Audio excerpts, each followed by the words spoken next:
Dans cette partie du cours, on va voir comment utiliser les moles, mais cette fois en chimie. Ce qui nous importe, c'est de voir comment on peut convertir les moles en particules et les particules en moles. Et plus loin, on va voir comment convertir les moles en masse et les masses en moles. Alors aujourd'hui, dans la vidéo, on va voir comment on peut convertir les moles en particules ou bien les particules en moles. Alors si on revient au même concept, on sait que la mole c'est une quantité, comme une douzaine, et que cette quantité c'est le nombre d'Avogadro qui est égal à 602 fois 10 puissance 23. Alors si on commence par le nombre de douzaine comme vous le voyez ici, si on le multiplie par 12, on va avoir le nombre d'objets individuels. Alors si on a par exemple 12 œufs, ou bien une douzaine d'œufs, pardon, si on multiplie par 12, 1 fois 12, ça va donner 12 œufs. Le 12, c'est toujours une douzaine, ça représente une douzaine. 12 œufs, 12 maisons, 12 voitures, 12 individus, ou 12 n'importe quoi, bien donc n'importe quel objet individuellement. Si on veut faire l'inverse, ça veut dire si on veut trouver le nombre de douzaines, on prend le nombre d'objets et on le divise par une douzaine. Alors on a ici un nombre d'objets qu'on peut diviser par 12 et on peut avoir le nombre de douzaines. Si par exemple j'ai 36 objets, si j'ai 36 objets et je les divise par 12, on va avoir 3 douzaines. On fait la même chose ou bien le même raisonnement avec les moles. Comme une douzaine, la mole est une quantité, mais qui se rapporte bien sûr aux atomes et particules en général. Alors ici on a un nombre de moles. Si on multiplie le nombre de moles par 602 fois 10 puissance 23, comme on l'a fait pour la douzaine en multipliant par 12, on va avoir le nombre de particules individuelles. Et dans ce cas, c'est le nombre d'atomes, d'ayants, de molécules ou bien d'unités de formule. Ça dépendra de ce que vous cherchez. Si on veut faire l'inverse, on veut trouver le nombre de moles, on va diviser le nombre de particules, ça veut dire d'atomes, d'ions, de molécules ou d'unités de formule, par le nombre d'Avogadro qui est 602 fois 10 puissance 23 et ça va nous donner le nombre de moles. Exactement le même raisonnement pour le premier exemple. Alors, justement, prenons un exemple. Si j'ai 36 œufs, combien de douzaines j'obtiendrai? Alors, dans ce cas, on a une douzaine, ça donne 12 œufs. Alors, on sait qu'une douzaine, c'est 12 œufs. Alors, si je veux savoir combien je peux avoir de douzaines si j'ai 36, je fais la règle de 3. Une douzaine, c'est 12, 36 œufs. Les deux côtés, toujours la même chose. Vous allez avoir 36 fois 1 divisé par 12. Donc, dans ce cas, j'aurai 3 douzaines. Le même raisonnement s'applique si on a des moles. Exemple, si on a 24 fois 10 puissance 23 atomes de fer, combien de moles d'atomes de fer y a-t-il dans l'échantillon? Combien je vais avoir d'atomes de fer dans cet échantillon? Alors, je sais qu'une mole, par définition, c'est le nombre d'Avogadro, c'est 602 fois 10 puissance 23. Comme vous le voyez ici, une mole de fer, c'est 602 fois 10 puissance 23 atomes de fer. Mais moi, j'ai 24 fois 10 puissance 23 atomes de fer. 24 fois 10 puissance 23 atomes 24 fois 10 puissance 23 atomes de fer, ça représente combien en moles?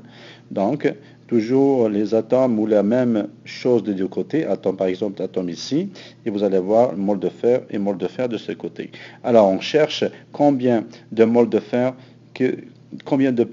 qu'on peut trouver si on a 24 fois 10 puissance 23 atomes, c'est 24 fois 1 divisé par 602 fois 10 puissance 23, comme vous le voyez ici, et ça va nous donner exactement 24 sur 6, ça va donner 4 moles d'atomes de fer.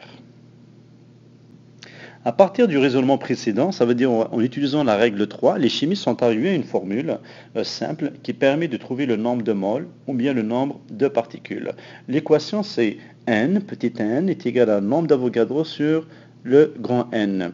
Alors le petit n, comme vous le voyez ici, représente le nombre de moles. C'est le symbole international N, petit n. Dans tous les manuels de chimie, on trouve petit n comme nombre de moles. Le grand N avec le A, c'est bien sûr, représente le nombre d'Avogadro. Et le grand N, c'est le nombre de particules qui peut être des ions, des atomes, unités de formule ou bien des molécules. Donc on peut aussi, à partir de cette équation, trouver le nombre de particules. Donc on peut réarranger l'équation précédente et on obtient cette équation. Grand N est égal à NA fois petit n. Ces deux équations sont utilisées pour convertir les moles en atomes ou bien en particules et aussi les particules en mol.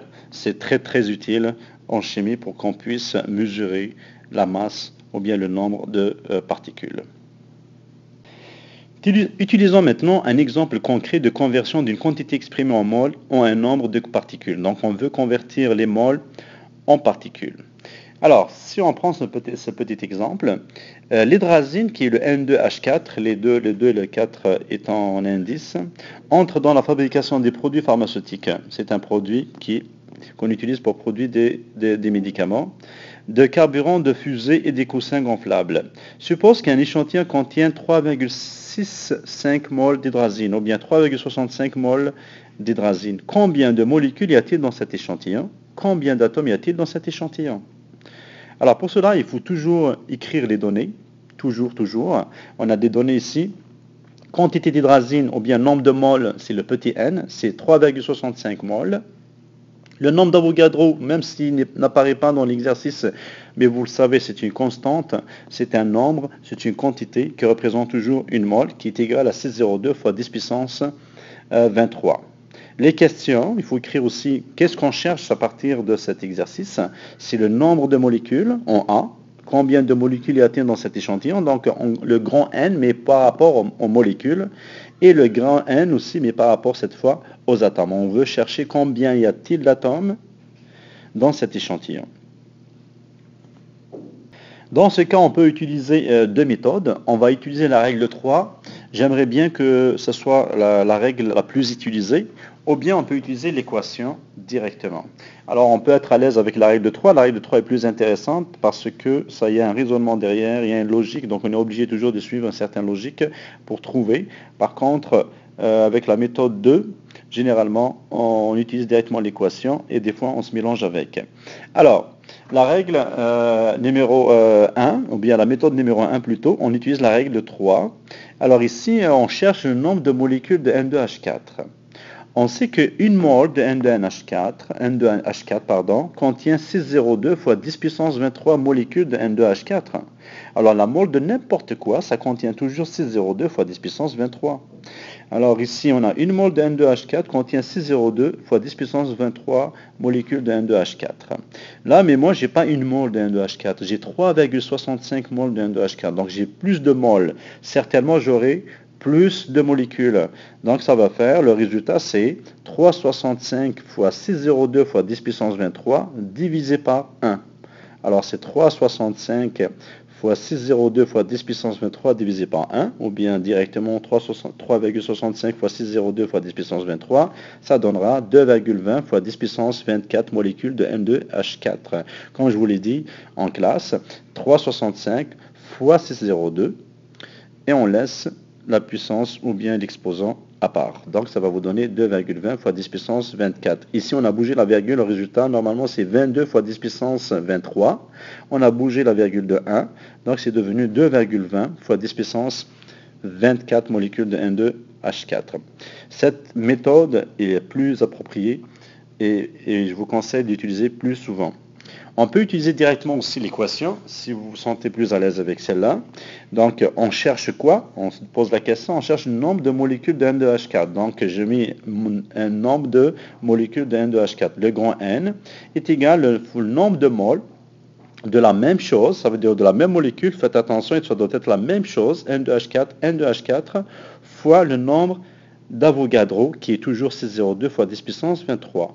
Alors, on sait que le nombre de moles de N2H4, c'est donné dans l'exercice, c'est 3,65 fois 6, 3,65, et on multiplie par le nombre d'Avogadro, qui est 6,02 fois 10 puissance 3.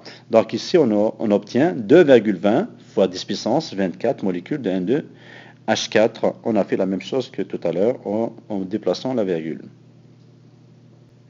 Pour la question B, on cherche cette fois le nombre d'atomes, pas le nombre de molécules.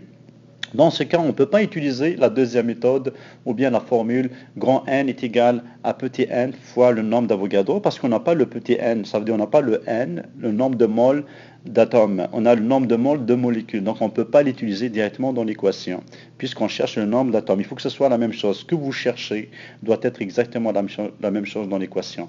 Nombre d'atomes doit être égal au nombre de moles d'atomes fois le nombre d'Avogadro. Le nombre de molécules doit être égal au nombre de moles de molécules fois le nombre d'Avogadro.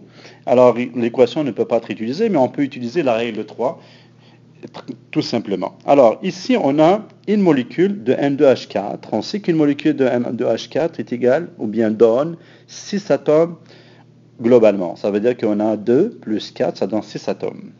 Mais moi, dans l'exercice, il me dit combien je vais avoir d'atomes si j'ai 2,20 fois 10 puissance 24 molécules de N2H4. Je n'ai pas une molécule, mais des milliards de molécules.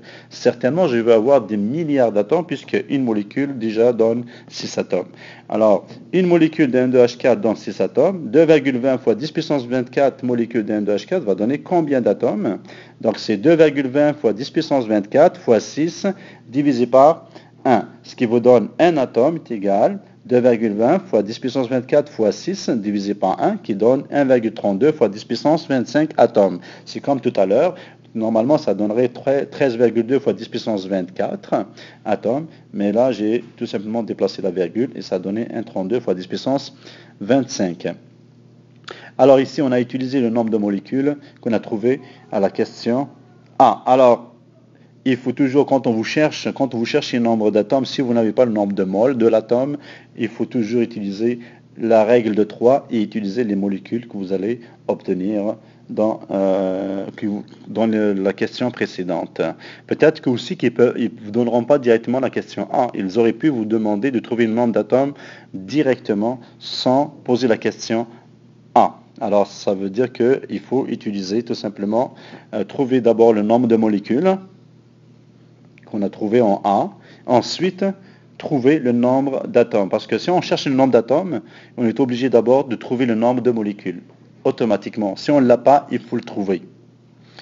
Voilà pour ce cours.